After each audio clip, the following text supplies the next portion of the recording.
Ce qui nous a étonné le plus dans cette exploitation, c'est l'utilisation cosmétique du lait d'ânesse. Mais du reste, les propriétés thérapeutiques de ce lait ont souvent été évoquées depuis l'Antiquité. En effet, ce lait est un tenseur de la peau et il a le pouvoir de ralentir son vieillissement en la régénérant. Je dirais qu'il est très riche en rétinol. Ça a d'abord été sa première propriété. C'est pour ça d'ailleurs que Cléopâtre prenait des bains au lait d'ânesse, parce que le rétinol permettait une régénérescence des cellules de la peau plus rapide et donc de garder une peau un petit peu moins ridée, on va dire.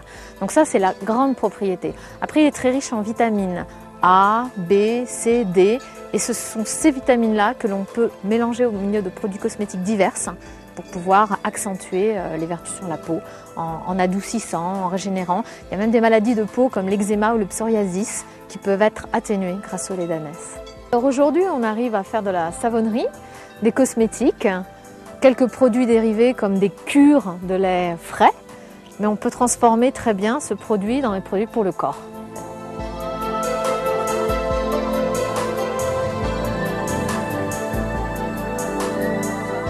Alors le premier passage, c'est d'abord de faire passer le lait de l'état liquide à l'état solide. Donc dans de la poudre comme ceci, c'est un système d'atomisation. Donc on lyophilise le lait pour après pouvoir le travailler plus facilement en savonnerie et en cosmétique. Voilà. Donc après, la composition des produits vient s'ajouter à la poudre, ce qui donne les produits finis.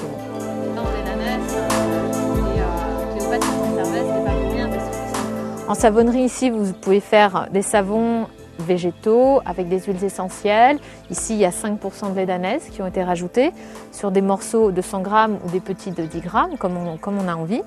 Ensuite, pour la partie cosmétique, on a partagé le thème en 3.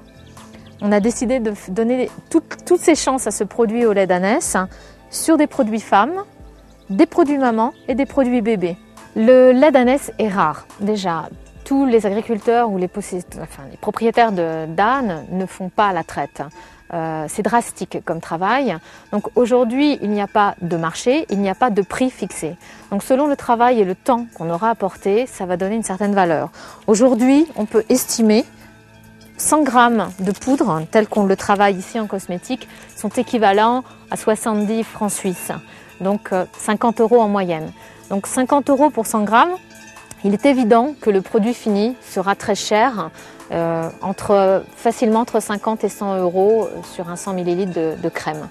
Donc c'est un produit qui est valorisé avec le temps parce qu'il y a un petit peu plus d'agriculteurs, mais aujourd'hui c'est compliqué à faire, tout le monde ne le fait pas, c'est que 4 mois dans l'année, donc du coup ça a forcément une notion de rareté qui fait que le produit reste cher.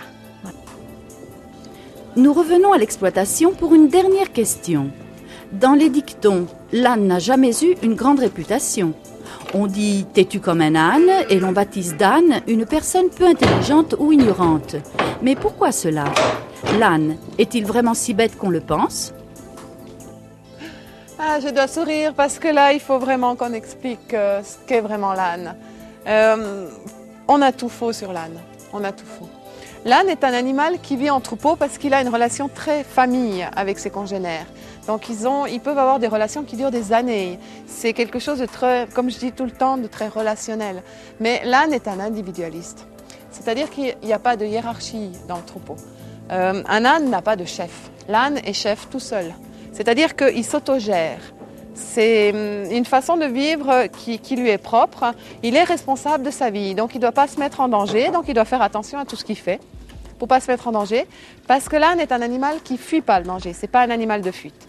L'âne est un animal qui affronte. Donc pour ne pas avoir besoin d'affronter le danger, forcément il doit faire attention où il met les pieds, il doit faire attention qui il rencontre dans son existence et il doit faire attention à tout ce qu'il fait, ce qui permet de dire que l'âne est intelligent parce que justement il réfléchit à toutes ses actions.